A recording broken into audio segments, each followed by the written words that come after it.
अस्सलाम वालेकुम friends, welcome to classic entertainment channel. कैसे हैं आप सब? हम उम्मीद करते हैं कि आप सब खैरियत से होंगे और एंजॉय कर रहे होंगे अपने दिन को बेहतरीन तरीके से।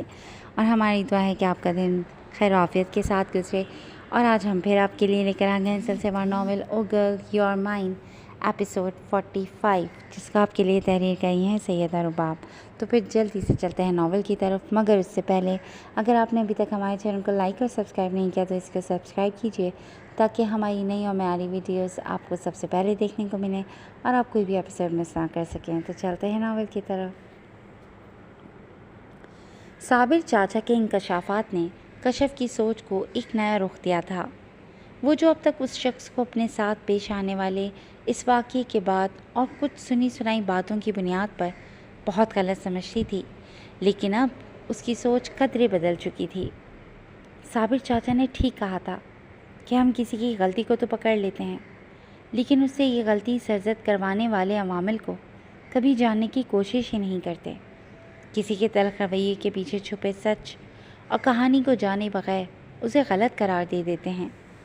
साबिर चाचा के जाने के बाद कशफ उनकी बातों पर नज़रसानी कर रही थी। मेरे साथ जो उस शख्स ने किया वो बहुत गलत था। चाहूँ तो अब भी अपना अना पर कायम रह सकती हूँ कि बालाज की ज़िंदगी में होने वाले वाक़यात की ज़िम्मेदार मैं थोड़ी ही थी। फिर उन्होंने मेरे साथ ये सब क्यों किया? अपनी फ्रस्ट्रेशन दूर करने के लिए उन्होंने मेरा इंतखाब ही क्यों किया? मेरा कसूर क्या था? वो धीरे धीरे ख़ुद को कायल करने की जुस्तजू में थी। खुद से ख़ुद को दलाइल पेश करती जा रही थी कि ख़ुद को मना सके, समझा सके और आमादा कर सके। कसूर शायद उनका भी नहीं था। उन्हें हालात और वाक़यात ने ऐसा बना दिया था कि एक औरत उनकी नज़र में फ़कत गिरी हुई और धोखा देने वाली ही हो सकती है।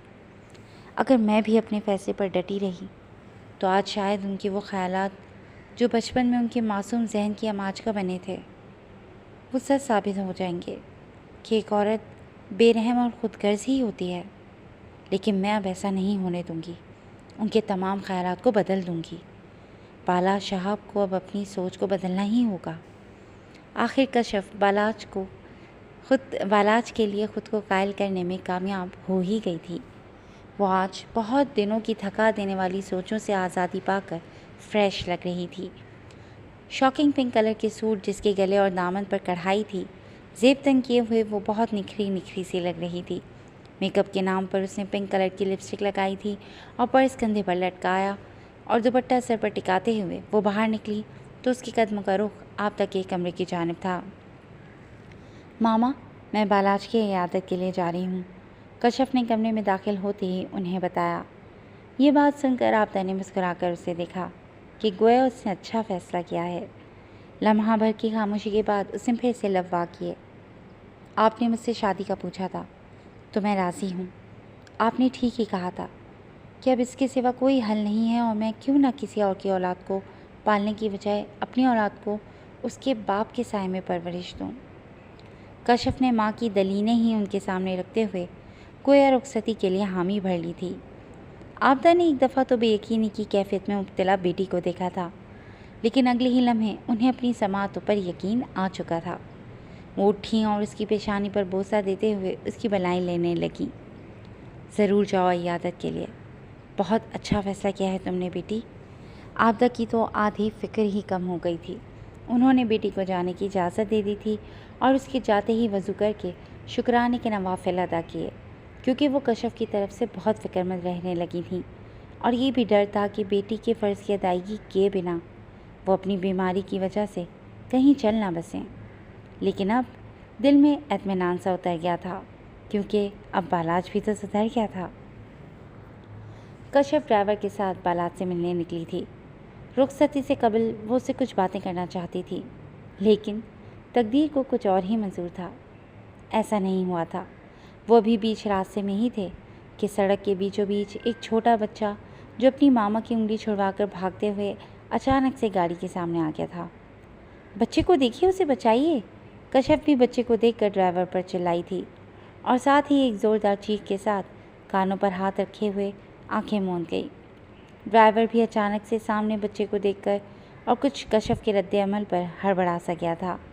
ड्राइवर ने उसे बचाते बचाते गाड़ी को बड़ी स्पीड से लेफ़्ट साइड पर मोड़ लिया था, मगर इस अचानक उफ्ताद पर वो गाड़ी को ठीक से कंट्रोल नहीं कर पाया और गाड़ी लेफ्ट साइड पर सड़क के किनारे लगे तनावर दरख्त से टकराते हुए उसके साथ ही बने गड्ढे में जाकर ठहरी। इर्द गिर्द काफ़ी लोग जमा हो गए थे। उन दोनों को फौरी तौर पर हॉस्पिटल पहुंचा दिया गया था। कश्यप का पर्स किसी ने एक इंसान ने हॉस्पिटल के काउंटर पर जमा करवा दिया था। उसके नंबर पर उसकी दोस्त की कॉल थी, जो उसके यूनिवर्सिटी ना आने के बावजूद फ़ोन पर राब्ते की वजह से ही उसके हालात से वाकिफ़ थी, इसलिए अक्सर कॉल करके उसकी हिम्मत बढ़ाती रहती। कॉल करने पर उसे पता चला कि कश्यप का एक्सीडेंट हो गया है। उसके पास आबदा का भी नंबर था, सो उसने उन्हें कॉल करके ये बुरी खबर सुनाई थी। एक दफ़ा तो वो लड़खड़ा गईं। ऐसा लगा किसी ने उनकी शहरक पर दबाव डालकर उनका सांस रोक दिया हो, लेकिन खुद पर जब्त करते हुए वो उठी और फिर मीनू के हमरा हॉस्पिटल के निकल पड़ी। दूसरी तरफ कश्यप की दोस्त भी बाइक पर अपने भाई के हमरा हॉस्पिटल पहुंच चुकी थी। असफिया और बालाज को भी मीनू ने रास्ते में ही कॉल करके बता दिया था। साबिर चाचा अभी भी बालाज के कमरे में उसके पास मौजूद थे और उससे बातों में मसरूफ़ थे, जो अब भी हूँ हाँ पे ही इक्तफ़ा कर रहा था। बालाज की समातों पर यह खबर जिस कदर गिरा गुजरी थी, कोई उसका अंदाज़ा नहीं लगा सकता सिवाय उसके या साबिर चाचा के। क्या हुआ है बालाज बाबा, आप ठीक हैं?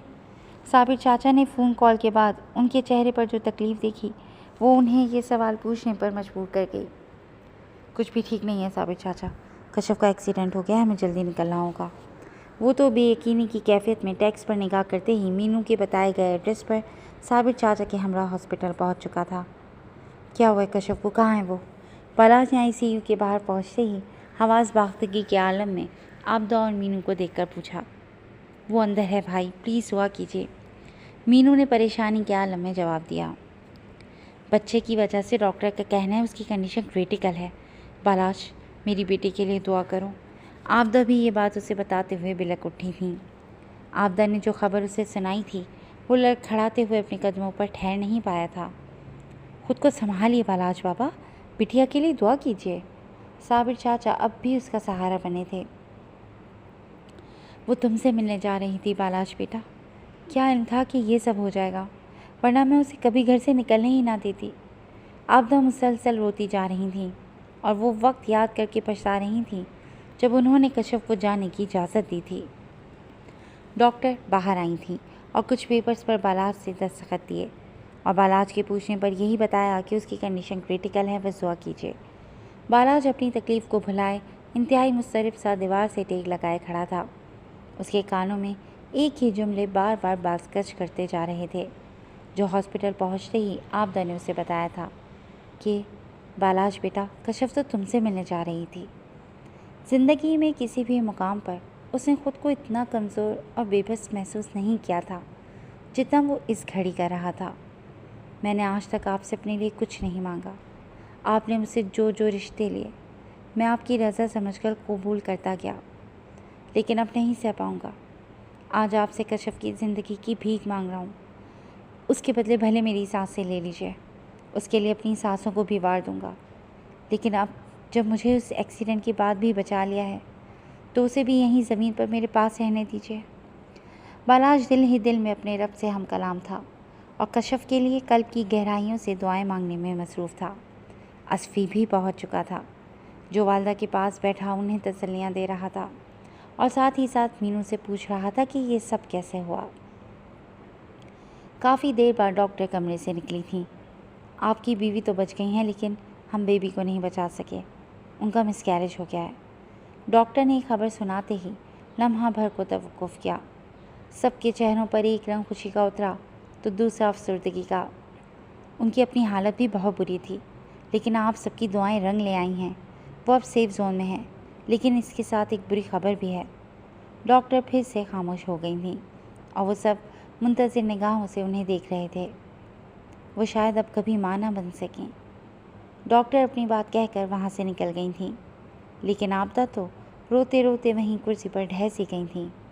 बालाज भी लड़खड़ा सा गया था जब आबदा को मीनू ने गले से लगाए हुए दिलासा दिया और बालाज को असफ़ी ने गले लगा लिया था। रात तक कश्यप को वार्ड में शिफ्ट कर दिया गया था। उसे होश आया तो वजूद में तकलीफ़ का एहसास होने लगा था। उसने अपने इर्द गिर्द निगाह की तो उसे इदराक हुआ कि वो हॉस्पिटल के बेड पर पड़ी है और धीरे धीरे उसे सब याद आने लगा। आबदा और मीनू कमरे में दाखिल हुई। आबदा ने ही रोते रोते उस पर इंकशाफ किया कि वो अपने बच्चे को खो चुकी है। शुक्र है मेरी बच्ची ठीक है, आबदा ने कशफ की पेशानी पर प्यार करते हुए कहा, जबकि आंखें अभी तक नम थीं। लेकिन देख लो नाशुक्री का नतीजा। तुम ये बच्चा नहीं चाहती थी ना, तो खुदा ने वापस ले लिया और अब कभी तुम्हारी गोद नहीं भरेगी, ये खाली ही रहेगी। तुम कभी माँ नहीं बन सकोगी। आबदा ने तो जब से ये खबर सुनी थी तब से ये बात उनके हवासों पर सवार थी कि कशफ की उम्र ही क्या थी, और अब जब वो माँ नहीं बन सकेगी तो जाने बालाज भी अपनाएगा या नहीं, क्योंकि कशफ तो पहले ही रुखसती नहीं चाहती थी। लेकिन आज ही वो राज़ी हुई तो किस्मत की सितम ज़रीफ़ी। इसीलिए अभी भी जज्बातीपन में उन्होंने कशफ की कंडीशन के बारे में सोचे बगैर दुख में सब कुछ ही कह दिया था। ये सुनकर कशफ की आंखें क्या, वजूद भी साकत रह गया था। वो बेयकीनी से माँ को देख रही थी और आंखें नमकीन पानियों से भर चुकी थीं। सब कुछ ही धुंधला दिखाई देने लगा था। आंटी प्लीज़ संभालिए खुद को और उसे ठीक तो हो जाने दें, ऐसी बातें मत करें, उसकी हालत तो देखें। मीनू ने उन्हें बाजू से थामे हुए उनका रुख अपनी जानिब मोड़ा और सरगोशी के अंदाज में उन्हें ऐसा करने से बाज रखने की कोशिश में थी। जब बालाज, जो डॉक्टर की सारी बात बताते ही हॉस्पिटल से निकल गया था, अब कमरे में दाखिल हुआ। वो लौटा तो उसके हाथ में फूलों का गुलदस्ता था। आबदा ने उसे फूलों के गुलदस्ते के साथ अंदर आते देखा तो हवन्नकों की तरह उसका चेहरा तकने लगी, जिस पे डॉक्टर की तरफ से खबर सुनते ही एक तरफ तो कशफ के बच जाने की खुशी रकम थी, तो दूसरी तरफ उसके दोबारा माँ न बनने का इंतहाई गम भी दर्ज था। लेकिन अब तो उसके चेहरे पर कोई तासुर नहीं था। हाथों में फूलों का गुलदस्ता और लबों पर मुस्कुराहट थी, जो कशफ की ज़िंदगी की तरफ लौटने की अलामत थी। वो दोनों उसे देखते ही वहाँ से निकल चुकी थीं। बालाज आगे बढ़ा और अब उसके करीब उसके बेड के पास खड़ा था। उसने फूलों का गुलदस्ता कशफ के पहलू में रखा था। ये तुम्हारे लिए। शुक्र है कि तुम ठीक हो, वरना तो तुम्हारे एक्सीडेंट की खबर ने मेरी जान ही ले ली थी। बालाज ने कशफ के हाथ की मखरूती उंगलियों के दरमियान अपनी उंगलियां उलझाते हुए उसके हाथ के पुष्प पर लब रखने के बाद कहा, और दूसरी खबर, उसके बारे में कुछ नहीं कहेंगे? वो सुनकर कशफ का अपना गला इस वक्त ज़ब्ते गम के बायस रंधा हुआ था। सवाल के साथ ही उसने बालाज को देखा था। हाँ, वो पहले वाकई उस बच्चे से छुटकारा चाहती थी, लेकिन अब तो उसे कबूल कर ही चुकी थी, या शायद उस वजूद के साथ उसे आदत होने लगी थी। लेकिन ये खबर उस पर बहुत गिरा गुजरी थी। कोई नहीं समझ सकता था, क्योंकि सब यही सोचते। कशफ तो वैसे भी यही चाहती थी, इसलिए कशफ के पास सफाई में कहने को कुछ नहीं था। उसने किसी की औलाद की ज़िंदगी को बचाते बचाते अपनी औलाद को गंवा दिया था। अगर किसी की औलाद की ज़िंदगी की इतनी परवाह हो सकती है, तो फिर अपनी औलाद की क्यों नहीं, जो उसके वजूद का हिस्सा था। शुरू में वो खुदगर्ज़ बनी भी थी कि अपने मुस्तकबिल की वजह से वो ऐसा चाहती थी, लेकिन अब जी जान से पछतावे और गम ने दिल में डेरा डाल लिया था, और ख़ासकर आबदा ने जैसे बात की थी उसके दिल में ही घुप गई थी। इसीलिए अब वो बालाज से इस बाबत पूछ बैठी थी कि वो क्या सोच रहा है। मैं जानता हूँ कि हम दोनों का ही बहुत बड़ा नुकसान हुआ है। औलाद जैसी नेमत की खुशी भी अनोखी होती है, जो बयान से बाहर होती है, और उसका खोना भी इस कदर तकलीफ़ से होता है कि उससे बड़ी कोई तकलीफ़ हो ही नहीं सकती। लेकिन तुम मेरे पास हो, इसलिए मैं औलाद की खुशी छिन जाने के बाद भी खुदा का शुक्रगुज़ार हूँ कि उसने मेरे दिल पर रहम किया और तुम्हें मेरे पास रहने दिया। बालाज के हाथ में अब भी कशफ का हाथ था, जिसे वो बात के दौरान और भी मजबूती से थाम गया था, जैसे कह रहा हो कि वो ये हाथ कभी नहीं छोड़ेगा, क्योंकि वो इस सवाल में छुपी कशफ की उलझन को समझ चुका था। लेकिन इस खोखले वजूद का क्या करेंगे, जो आपको अब कभी ये खुशी नहीं दे सकेगा। कशफ का लहजा टूटा हुआ था। उसके बाद के अंदाज से जाहिर हो रहा था कि नाराज़गियाँ और शिकवे अपनी जगह, लेकिन कहीं ना कहीं निकाह जैसे पाकीज़ा रिश्ते की तासीर आज इन तलखियों को कम कर गई थी कि वो बालाज से ऐसे सवाल कर रही थी, क्योंकि गम में इंसान को एक गमसार की ज़रूरत होती है। आज वो उसे मुजरिम की बजाय एक गमसार समझकर सवाल कर रही थी। कशफ, तुम्हारा मेरी ज़िंदगी में होना ही मेरे लिए बहुत बड़ी खुशी की बात है। इससे ज़्यादा की मुझे तमन्ना नहीं है। जब मोहब्बत की तमन्ना की जाए और वो आपकी झोली में डाल दी जाए तो फिर उस पर एक दफ़ा कर लेना चाहिए, वरना फिर और की तमन्ना नाशुक्री का मौजब बनती है। जो आपके पास है आप उसे भी खो बैठते हैं। मैं डॉक्टर की बात से ज़्यादा खुदा की ज़ात पर भरोसा रखता हूँ, इसलिए अच्छे की उम्मीद रखो और तमाम सोचों को झटक दो। शुक्र है कि तुम ठीक हो। अगर ये खुशी दोबारा मुकद्दर में ना भी लिखी गई तो मैं तुम्हारे साथ ज़िंदगी गुजार लूँगा। कभी और की तमन्ना या कोई शिकवा नहीं करूँगा। बालाज ने मोहब्बत से कहते हुए गोया उसके तमाम अंदेशे ही दूर कर दिए थे। आज वो उसे बहुत बदला बदला लग रहा था, या आज कश्यप के देखने का अंदाज़ बदल चुका था। आपके ज़ख्म कैसे हैं अब? कश्यप ने उसके बाजू पर निगाह करते हुए पूछा। अब तो बहुत बेहतर हैं। ऐसा लगता है कि बिल्कुल ठीक हो गया हूँ। बस तुम भी जल्दी से ठीक हो जाओ। बालाज मोहब्बत से कहते हुए उसके बालों को सहलाने लगा तो कश्यप भी खामोशी से उसे देखने लगी। 2 रोज़ बाद कश्यप को हॉस्पिटल से डिस्चार्ज कर दिया गया था। ड्राइवर को चोटें लगी थीं लेकिन वो भी बच गया था। इन 2 दिनों में बालाज ही कश्यप के पास रुका था, जिसे ना तो अपनी नींद का ख्याल था, ना खाने पीने का होश था और ना ही वो मेडिसिन ले रहा था। और कश्यप ये सब देख रही थी कि वो कैसे उसका ख्याल रख रहा था। तुम पे अपना कोई फ़ैसला अब से मुसल्लत नहीं करूँगा। अपनी ख्वाहिश तुम्हारे सामने ज़रूर रखूँगा, लेकिन अब से तुम्हारी हर ख्वाहिश का एहतराम करूँगा। डिस्चार्ज होने से 1 रोज़ कबल बालाज ने कश्यप से कहा था। बालाज की इस बात का कश्यप ने कोई जवाब नहीं दिया तो उसने बात को जारी रखा।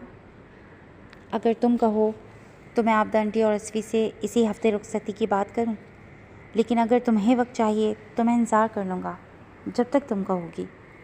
बालाज की अगली बात ने कश्यप को हैरत में मुब्तला कर दिया कि जो हर फैसले में दूसरे की राय जाने बगैर मनमानियों का आदी था, वो आज अपनी ख्वाहिश को पसे-पुश डालकर कश्यप की राय को मुकद्दम रख रहा था। शायद कश्यप को उसमें एक ये चीज़ ही नापसंद थी जो उसने कश्यप की खातिर छोड़ दी थी। और अगर कश्यप बालाज ने आपको क़यामत तक इंतज़ार की सूली पर लटकाए रखा तो? इस सवाल का मकसद ये अंदाज़ा लगाना था कि वो वाकई में बदल चुका है या महज कश्यप की खाम ख्याली थी। लटका रहूँगा, हशर तक कश्यप बालाज के मिलन का ही मुंतज़िर रहूँगा, लेकिन पीछे नहीं हटूँगा। बालाज ने पुरअज़्म लहजे में कहा। वो तो मैं आपकी ढिठाई से खूब वाकिफ़ हूँ और ये भी जानती हूँ कि बालाज साहब जितना मर्ज़ी खुद को बदल डाले, लेकिन ये ढिठाई कहीं नहीं जाएगी। कश्यप ने भी जवाबी कार्रवाई की तो बालाज मुस्कुरा कर रह गया।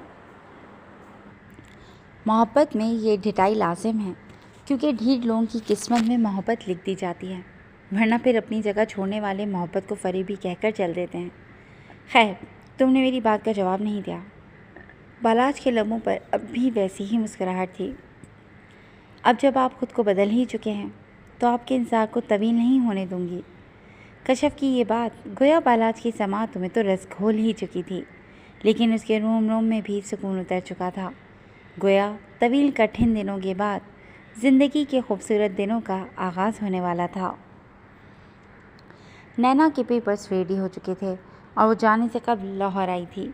वालिदैन के पास 2 रोज़ रुकने के बाद आज वो अस्फी लोगों की तरफ रात के खाने पर मदऊ थी। वो शौहर के साथ आई थी।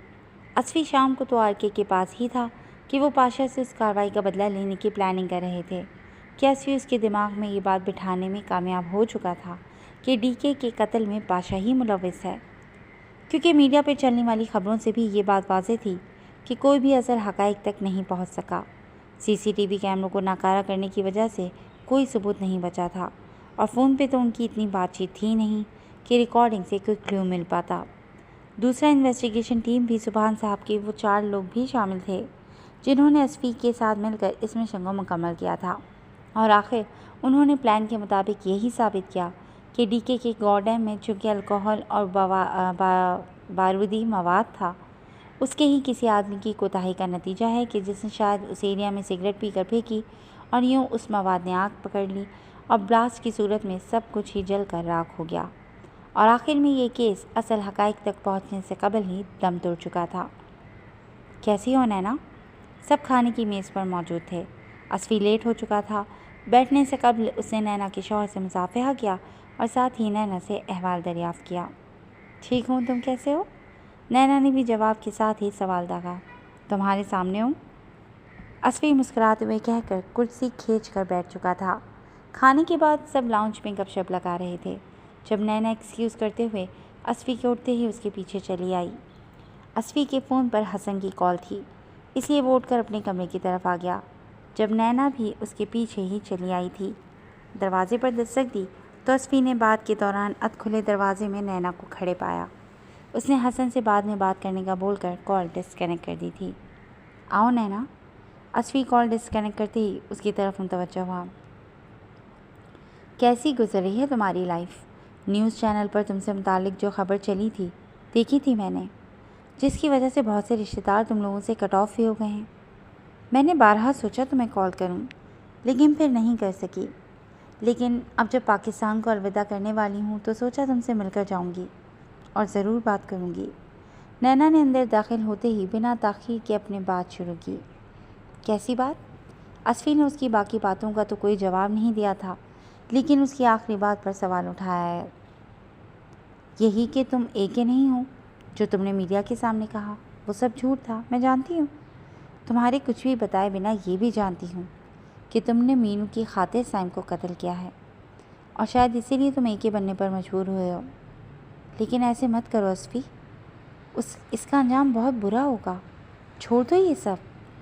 नैना आज भी एक दोस्त की तरह उसे समझा रही थी। इस किस्से को सुनकर असफी के आसाब तनाव का शिकार हुए थे, लेकिन वो मुश्किल ज़ब्त ही कर गया कि आज नैना मेहमान बनकर यहाँ आई थी, इसलिए वो सख्त लहजा या सख्त बात करके उसे हर्ट नहीं करना चाहता था। छोड़ो इन बातों को, तुम ये बताओ कब जा रही हो? असफी ने बात को टाल दिया था। 2 दिन बाद मेरी फ़्लाइट है। मैंने तो तुम्हारी बात का जवाब दे दिया, लेकिन तुमने कोई जवाब नहीं दिया। नैना अपनी बात पर डट गई थी। शायद वो जवाब लिए बिना खामोश रहने वाली नहीं थी। चलो अच्छी बात है, खुश रहो। असफी तो गोया अब भी उसके सवाल को अनसुना करते हुए अपनी कहने में मसरूफ़ था। जानती हूँ मीनू से बहुत मोहब्बत करते हो। शायद ही कोई मर्द ऐसी मोहब्बत करता होगा। ऐसी मोहब्बत के लिए दिल के साथ इतना ही बड़ा जिगरा भी चाहिए होता है कि अपनी बीवी की गलती के बावजूद उसे ना सिर्फ सीने से लगाए रखे, बल्कि सबके सामने उस पर पर्दा भी डालता रहे। बहुत खुशकिस्मत है रामीन साहब, जिसे तुम्हारा साथ मिला। मीनू भी नैना और असफी के उठते ही उनके पीछे उठ आई थी। नैना का असफी के पीछे उठना, ये बात मीनू को खटक रही थी। जब ही उससे रहा नहीं गया तो कुछ देर बाद वो भी अपने कमरे की तरफ आ गई और नैना की ये बात सुनकर आंसू उसके रुखसारों पर फिसलते जा रहे थे। नैना प्लीज़, असफी ने उसे रोकना चाहा कि वो ऐसी बात करके उसके ज़ब्त का इम्तिहान मत ले। तुम सोचते होगे कि मुझे क्या तकलीफ़ है, तुम जो मर्ज़ी करो, मैं कौन होती हूँ ये सब कहने वाली। तो मैं तुम्हारी वही दोस्त हूँ जो तुमसे अपने दर्द कह भी लिया करती थी और अगर कभी तुम कुछ कहते थे तो सुन भी लिया करती थी। नैना ने अपनी बात करने का एक जवाब पेश किया कि असफी उसे बात करने से रोकने की बजाय वो जो कह रही है वो सुने और उस पर अमल करे। मैंने तुम्हें चाहा था असफन, कभी तुमसे कह नहीं पाई। मेरी मोहब्बत को गवारा नहीं था, ये जानते हुए भी कि तुम किसी और से मोहब्बत करते हो। फिर भी तुमसे मोहब्बत की भीख मांगी, क्योंकि ऐसे जो मिलती है वो मोहब्बत कम और खैरात ज़्यादा लगती है, और मुझे खैरात नहीं चाहिए थी। जब ही आज तक ज़बान को मक़फ़ल रखा। नैना ने आखिर जाने से कबल वो बात कह ही दी थी जो वो आज तक नहीं कह पाई थी, क्योंकि जानती थी आज इस बात का रिवील कर देना किसी की ज़िंदगी पर असरअंदाज नहीं होने वाला। नैना, होश में तो हो तुम? नैना के इस इंकशाफ पर असफी हैरत में मुब्तला होते हुए भड़का था।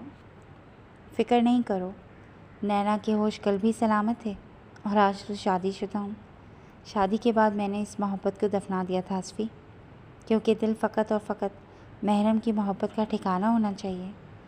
गैर की मोहब्बत सिवाय पशेमानी और गुनाह के कुछ भी नहीं देती। नैना की बात पर असफी को अपने लबो लहजे पर शर्मिंदगी हुई थी कि वो क्यों उसे गलत समझ बैठा था, जबकि नैना की बातें सुनकर बाहर खड़ी मीनू की निदामत बढ़ती जा रही थी। आज भी बस यूं ही कह दिया, मुझे गलत मत समझो। अगर इजहार ही करना होता तो वक्त रहते करती। बस ये कहना चाहती हूँ कि इन धंधों से ख़ुद को दूर रखो ये तुम्हें तकलीफ़ के सिवा कुछ नहीं देंगे। चलती हूँ, खुश रहो। नैना तो आखिरी बात कहते ही पलट गई थी और दरवाजे के बाहर खड़ी मीनू को लम्हे भर को रुक कर देखा, लेकिन कुछ कहे बिना आगे बढ़ गई। अब उसके कदम कशफ के कमरे की तरफ थे। उससे मिलने के बाद वो आबदा से रुखसत लेती शौहर के साथ वहाँ से चली गई थी, लेकिन मीनू के अंदर उसकी बातों से एक बार फिर से एहसास शर्मिंदगी ने डेरे डाल लिए थे। जी फ्रेंड्स, आज के लिए बस इतना ही। कैसी लगी आपको आज की एपिसोड? यकीनन पसंद आई होगी। तो जुड़े रहिएगा क्लासिक एंटरटेनमेंट चैनल के साथ, जहाँ बहुत जल्द हम एक नई एपिसोड लेकर हाजिर होंगे। Till then take care and अल्लाह हाफ़िज़।